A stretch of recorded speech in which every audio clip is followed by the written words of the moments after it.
Well, this video is not just for everybody to watch, and as you all know that I am a student like you, and I just want to share with you why I stopped taking notes in class. I don't write anything in the class.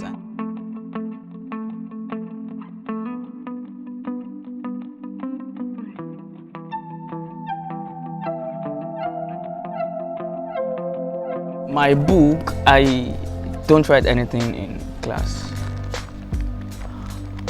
I take notes.